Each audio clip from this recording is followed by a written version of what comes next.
Venkat 10 TV. లేదు ఇందాక producer గారు చెప్తూ ఈ సినిమా ఎలక్షన్స్కి ముందు వస్తే బాగుండేది అని అన్నారు. అంటే ఇప్పుడున్నటువంటి పరిస్థితులను దృష్టిలో పెట్టుకుని ఈ సినిమా చేశారా లేకపోతే? అంటే ఎలక్షన్స్ అనేది cinema crux of the story కాదండి.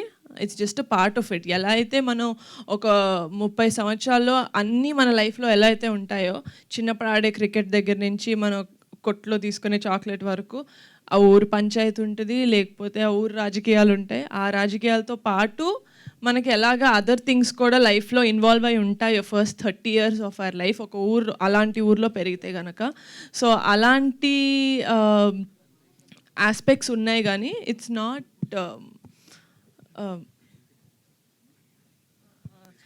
Not completely based on politics. అంటే ఇటీవల చూసాం మనం మంజువాల్ బాయ్స్ కానీ లేకపోతే మేము ఫేమస్ ఇలాంటివి వచ్చిన కాన్సెప్ట్స్ వచ్చినాయి ఆల్రెడీ. అంటే ఇలా ఉన్నట్టు స్టోరీస్ కదా, వాటితో కంపేర్ చేస్తే ఇదే ఉంటుంది. అంటే కమిటీ కుర్రాళ్ళు అనేది ఒక కమింగ్ ఆఫ్ ఏజ్ ఫిల్మ్ అండి. అంటే ఒక 8 సంవత్సరాల నుంచి 30 సంవత్సరాల వరకు ఈ 11 మంది జీవితంలో ఏమవుతుంది, వాళ్ళెవరో జీవితంలో అవుతుంటే నేను ఎందుకు ఇంత ఫీల్ అవుతున్నాను మీకు అనిపిస్తుంది. సినిమా చూస్తున్నప్పుడు you don't disconnect from the character, you will connect with the character. ఇప్పుడు శివ అన్న క్యారెక్టర్ ఉంది, సుబ్బు అన్న క్యారెక్టర్ ఉంది, సూర్య అన్న క్యారెక్టర్ ఉంది.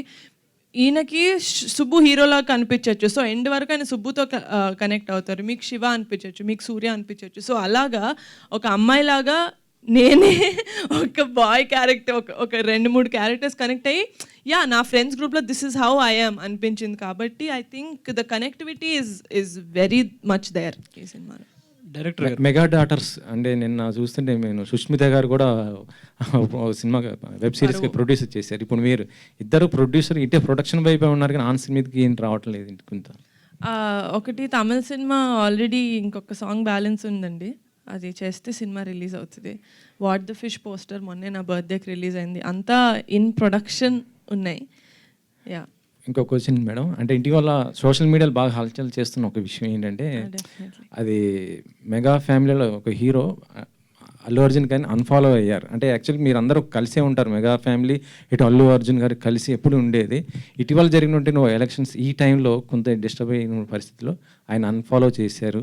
అది ఎంతవరకు కరెక్ట్ ఏంటి? జెన్యూన్గా చేశారని ఇప్పుడు మీరు చెప్తేనే తెలుస్తుంది. I'm sorry, I'm not aware of it, but what ever it is I'm sure they have their own reasons. Director గారు యదువంశి గారు, ఈ పోస్టర్లో చూస్తే 11 మంది ఉన్నారు, ఆ పోస్టర్లో కూడా 11 మంది, అక్కడ వచ్చేటప్పటికి 10 మంది అయ్యారు. ఏమయ్యారు ఇంకొకరు? మిస్ అయ్యాడండి ఫోటోషూట్లో. ఫోటోషూట్లో మిస్ అయ్యారా, సినిమాలో మిస్ అయ్యారా? ఎవరో లేనట్టు, ఒక్కరు కాదండి, ఇద్దరు లేనట్టున్నారు. 10 మంది ఉన్నారు అక్కడ. 10 మంది ఉన్నారండి, లెక్క పెట్టి అడుగుతున్నా.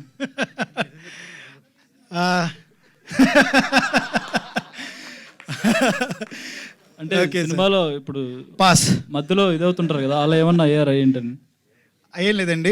అది సినిమాలో ఒక మంచి విషయం. మీరు ఒక టీజర్లో లాస్ట్ పోస్టర్ చూసినప్పుడు ఈ 10 మంది ఒక చోటుకు వెళ్తూ ఉంటారు, అక్కడ కూడా 10 మంది ఉన్నారు. అక్కడ కూడా 10. ఆ ఒక్కడి గురించి వెతకడానికి వెళ్తున్నారండి వాళ్ళు. అది నేను రివీల్ చేశానండి, ఇంకా అంతకుమించి నేను చెప్పలేను. ఓకే, ఇంకోటి ఈ గొర్రెలు సాంగ్లో ఎలక్షన్ టైంలో మందం మీద ఎవరు అంటే A1 గడు అమ్ముతున్నాడు కదా, ఆ A1 ఎవరు? సుధాకర్ అని ఒక క్యారెక్టర్ చేశారండి, రమణ భార్గవ్ గారు అని. ఆయన పేరు ఏమనగా పెట్టామండి, అంతకుమించి అంతేనే, ఇంకా వేరే ఇంటెన్షన్ ఉందా? అది ప్రొడ్యూసర్ గారు మీరు చెప్పండి సార్. అలాంటిదేం లేదు, A1 అని పెట్టాడు, నాకు కూడా తర్వాత ఆ పాటలోనే తెలిసింది. సార్ అంటే ఎలక్షన్ టైంలో అప్పుడు A1 అని చాలా పేపర్లో రాశారు కదా, A1 అంటే వాళ్ళని ఉద్దేశించి పెట్టారా లేక నిజంగా ఏంటని? నాకైతే తెలియదు సార్ ఆయన ఇంటెన్షన్ ఏంటో, నాకైతే చెప్పలేదు. మరి మా వాసు ఏ ఇంటెన్షన్ మరి అయ్యి ఉండొచ్చు, మరి తెలియదు నాకు. అది లేదు లేదు, ఇప్పుడు కాదండి, అప్పుడు కూడా A1 ఉన్నారు. అది అది మీడియా మీరు చెప్తున్నారు, మేం కాదు. అంటే ఏం లేదు సార్, A1 అంటే ఊర్లో ప్రతి ఊర్లోనూ ఒకడు ఉంటాడు మనకి. ఆ ఊర్లో ఏదో పని చేసినా కానీ ఆడి పేరు ఉంటుంది, ఆడు, అందుకని ఆడు A1 అంటారు. అంతే, మా ఊర్లో ఒక A1 గాడు ఉన్నాడు, అలా మీ ఊర్లో కూడా ఒక A1 గాడు ఉంటాడు, ఊర్లో ఏదో పని చేసినా ఆడు ఉంటాడు. అలాగా సుధాకర్ క్యారెక్టర్, అందుకని నేను A1 అన్నాను. అంతకుమించి వేరే ఇంటెన్షన్స్ లేవు, అంతే. అనుదీప్ గారు, music director Anudeep. Hi bro.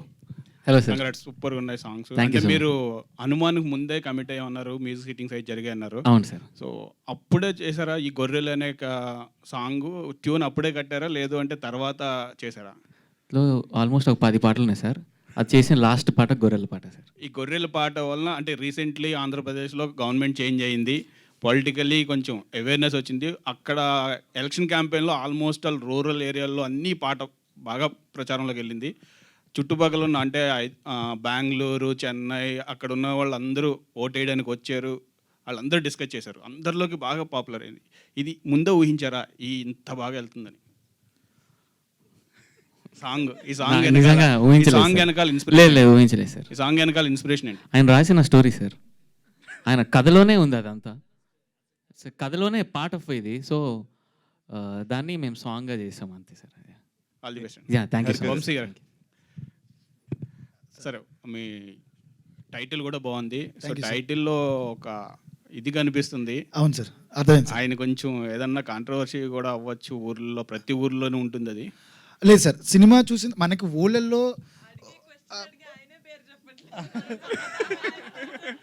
అంతే. అంబేద్కర్ గారు విగ్రహం పెట్టారు పైన. లేదండి, అంటే అంబేద్కర్ గారు మన జీవితంలో ఒక పార్టే సార్. ఆయన గురించి కాంట్రవర్సీ ఏం కాదు సార్. ఆయన మన జీవితంలో అందరికీ తెలియకుండా ఒక పార్ట్. ఆయన పెట్టుకోవడంలో తప్పేముందండి, అంతే, అంతకుమించినది. ఒక ఊరిలో మన గాంధీబు గారి బొమ్మ ఉంటుంది, రామారావు గారి బొమ్మ ఉంటుంది, వైఎస్ రాజశేఖర రెడ్డి గారి బొమ్మ ఉంటుంది, అలాగే అంబేద్కర్ గారి బొమ్మ ఉంటుంది. మా కథలో ఆయనది కూడా ఒక పార్ట్ ఉంది, అంతే, అంతకుమించి ఇంకేం లేదు. అలాగే సో సైకిల్ బొమ్మ కూడా ఉంది కదా. ఏంటి సార్? సైకిల్ బొమ్మ కూడా ఉంది కదా. చిన్నప్పుడు సైకిల్లో తిరుగుతాం కదండి, మీరు తిరగలేదా సార్ చెప్పండి? చిన్నప్పుడు నేను తిరిగాను, బోల్డ్ పడ్డాను కూడానే, అంతే. సో 11 మంది లైఫ్ అంటే ఊర్లో మనకి చాలా జరుగుతాయి, చిన్నప్పటి నుంచి చాలా ఉంటుంది. ఇదంతా అంటే 11 మంది లైఫ్ 30 yearsని ఇంక్లూడ్ చేసి పెట్టాను. 2.5 hours చెప్పేటప్పుడు మీకు కంప్రెస్ చేసినప్పుడు ఏ పాయింట్స్ బాగా హైలైట్ చేశారు? అంటే 2.5 hours చెప్పాలంటే చాలా కష్టం, ఎందుకంటే చాలా లైఫ్ ఉంటుంది. సో ఇప్పుడున్న వెబ్ సిరీస్లు కూడా సేమ్ బడ్జెట్లు ఉన్నాయి, ఎక్కువ 5 hours 6 hours కూడా చెప్పొచ్చు. కానీ మీరు 2.5 hours చెప్పేటప్పుడు కొన్ని మిస్ అవ్వచ్చు. సో ఏ పాయింట్స్ మీరు బాగా గ్రిప్పింగ్ ఉన్నాయి? ఇన్స్పిరేషన్ ఏంటి యాక్చువల్లీ కమిటీ కుర్రోళ్ళు సినిమా చేయడానికి ఇన్స్పిరేషన్ ఏంటి? ఫ్రెండ్షిప్ సార్, కంప్లీట్లీ ఇది purely friendship based movie sir. ఈ 30 ఏళ్ళ జర్నీలో వీళ్ళ స్నేహంలో జరిగిన ఆనందాలు, ఉత్సాహాలు, ప్రేమలు, వాళ్ళ తప్పులు, పొరపాట్లు, ఈ సర్దుకునే ఆ 30 years జర్నీయే కథ సార్. సో వాళ్ళ ఎమోషన్ మీద ఆధారపడి ఉంటుంది. చాలా చాలా బాగా చెప్పాం కూడా 2.5 hours మీరు అడిగినట్టు. ఆ 30 ఏళ్ళు ఏం చెప్పామో అది ప్యూర్గా మేము అనుకున్నట్టు దాంట్లో చెప్పగలిగాం సార్, అంతే సార్. నేహారిక గారు హాయ్ అండి. హలో, మీ ఫ్యామిలీ అంతా హ్యాపీగా ఉన్నారు? చాలా హ్యాపీగా ఉన్నాను. It's been a great year. సరే, చిన్న కథ అంటే చిన్న సినిమా అని చెప్పి మీ దగ్గరికి వచ్చే ఉన్నారు. మీ దగ్గరికి వచ్చిన తర్వాత కూడా డిస్కషన్స్ ఉంది. కానీ రాను సినిమా సాంగ్స్ హిట్ అవ్వడం అనేది పెద్ద సినిమా అయింది, ఇప్పుడు బాగా అయింది. సో పవన్ కళ్యాణ్ గారిని కూడా పిలుస్తాను అంటున్నారు. సో ఈ కథను నమ్మడానికి ఫస్ట్ అంటే కొత్త డైరెక్టర్ ఇంతకుముందు ఎక్కడ పనిచేయలేదు అని చెప్పారు. సో ఈయన నమ్మి అంటే కథను నమ్మారా, లేకపోతే డైరెక్టర్ని నమ్మి ఈ ప్రాజెక్ట్లోకి మీరు ఎంటర్ అయ్యారా?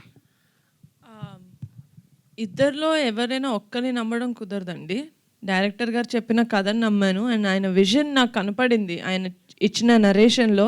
సో అందుకని డెఫినెట్గా it's not a blind get go, ఎందుకంటే కథ బాగుంది అండ్ మా బ్యాకింగ్ ఉంటే, లేకపోతే మా ప్రొడ్యూసర్ గారి బ్యాకింగ్ ఉంటే, with a good team I think we could make this a better film, we can make it a big film అనిపించింది. సినిమా స్టార్ట్ అయిన తర్వాత బడ్జెట్స్ పెరగలేదు మాకు. సినిమా స్టార్ట్ అవ్వక ముందే ఇంత బడ్జెట్ అవుతుంది అని ఒక క్లారిటీ వచ్చిన తర్వాత we went on board. All the best. పని గారు, థ్యాంక్ యూ సార్. మీ ఎక్స్పీరియన్స్ ఏంటి? ఒకటే చిన్న కథ నుంచి పెద్ద కథగా ఇప్పుడు బాగా స్ప్రెడ్ అయింది, పవన్ కళ్యాణ్ గారి దగ్గర వరకు వెళ్ళింది. సో ఇది ముందు ఊహించారా? ఎంత కష్టం దీని వెనకాల ఎంత కష్టపడ్డారు అంటే ఈ కథను అక్కడ వరకు తీసుకురావడం? సార్ యాక్చువల్లీ నాకు వంశీ అప్రోచ్ అయినప్పుడు ఈ కథ ఆల్రెడీ ఒక్కసారి పవన్ కళ్యాణ్ గారు విన్నారు. ఓకే, సో విని ఆయనకు కూడా నచ్చింది ఈ కథ.